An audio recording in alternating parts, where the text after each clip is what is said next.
Hello everybody, I'm glad to have you back at my channel.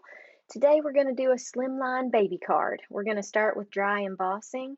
I used the two bottom plates for the Gemini, a stencil taped to a piece of watercolor paper, the embossing mat, and then I'm going to put the cutting plate on top. You do need to be careful with this because the Slimline, I have a junior machine, and so the Slimline barely fits on those two plates. You want to make sure where you need it embossed, you've got it covered with that plate, which takes a little bit of lining up.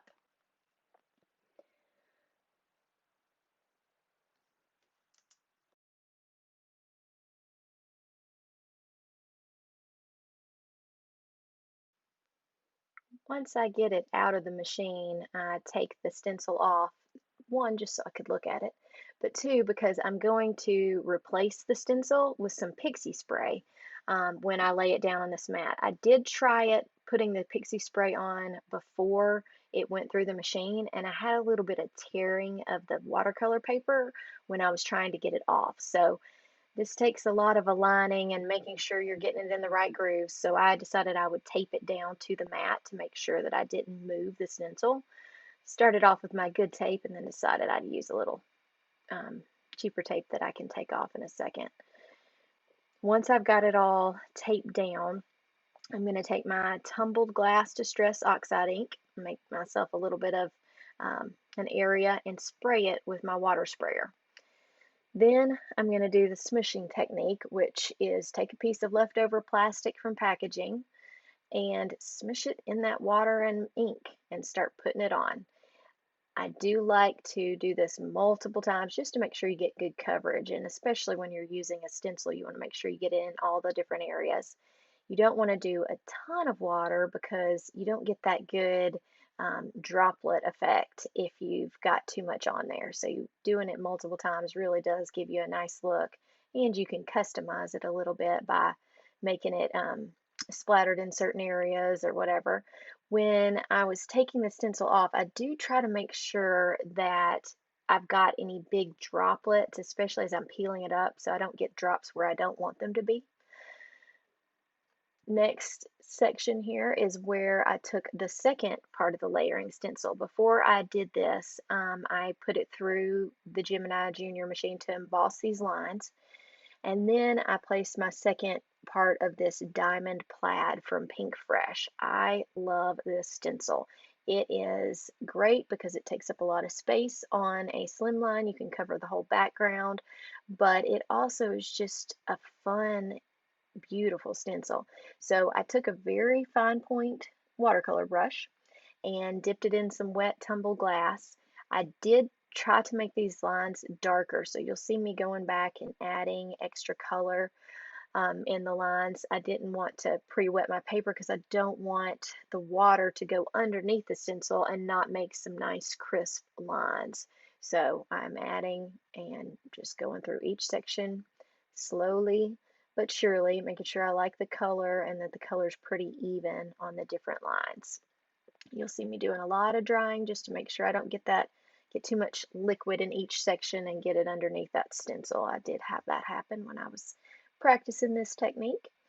But the Pixie Spray, if you get a good amount of it on there and you do a good job hanging on to the section and drying any excess water, really does make a big difference.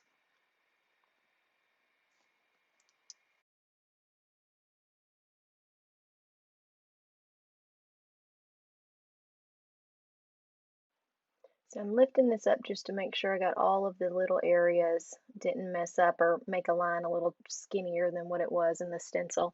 You want to take your time pulling this off just to make sure with all of these lines you didn't miss some and want to relay this stencil back down. But it turns out beautifully. Love that emboss look. Next, we're going to use our Gemini and we're going to cut out our little onesies. I got my inspiration from this Lawn Fawn pack of plaid paper, and I went on and put a little adhesive on the back because this pack from Altenew comes with two different dies, one that's a solid die of the onesie and one that has the letters "Welcome Little One" cut out. So this is going to be my middle onesie on this card, and it's got the little layers of letters. I want to inlay these, and so went on and put this adhesive on just to try to make it easier on myself.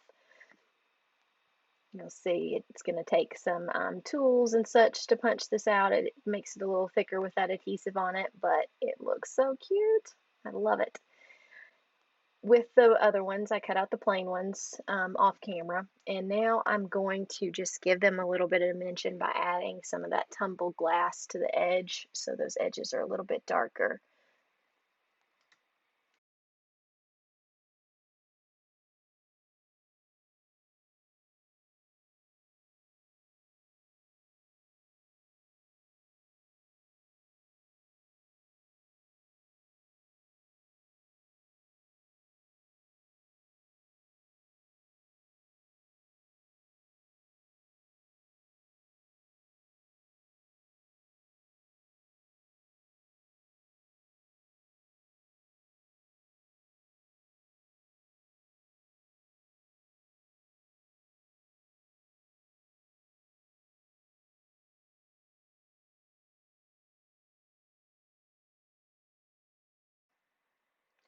So still just adding some extra detail to these.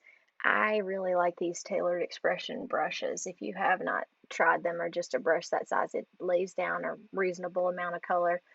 And of course, you can't get past the fact that they are rainbow colors, which just makes them extra cute. So here's how I think I'm going to lay it out. I wanted to grab a little twine that I found in a drawer and make it almost like these are hanging on a clothesline. So I'm kind of working on getting things. Remember, the two that I cut out without the letters, I didn't have any adhesive on the back of those, so I'm getting those straightened out.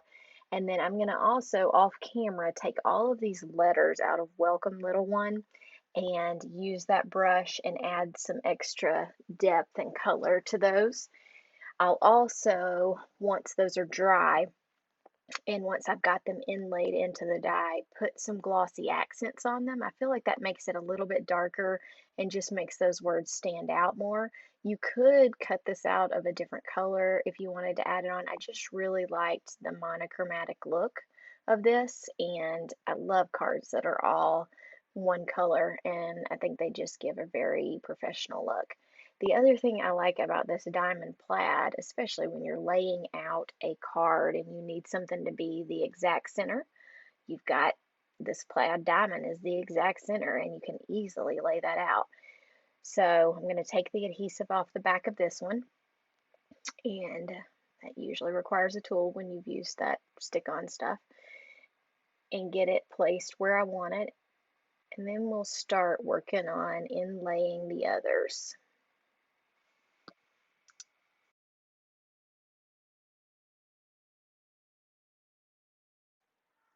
I think it's easier to take the letters out before you go ahead and stick this down. And I kept the piece of the backing of this adhesive, and that way I can stick my little letters on it and use that to color them. The other nice thing when you're using string like this is that you don't have to have an exact glue dot on the back, because the whole back of this is adhesive. So I can just get it how I want to and stick it to the back before I lay my whole piece down.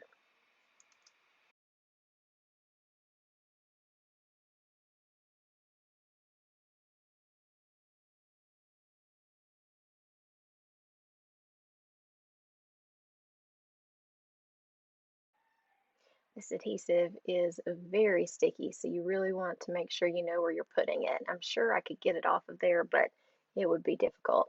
The other thing that I remembered to do was not to glue this string directly to the back of either of these, so that I can adjust if I want it to be a little looser or anything like that. And I haven't glued it to the back of the card yet because I wanted to make sure I could adjust it however I wanted to.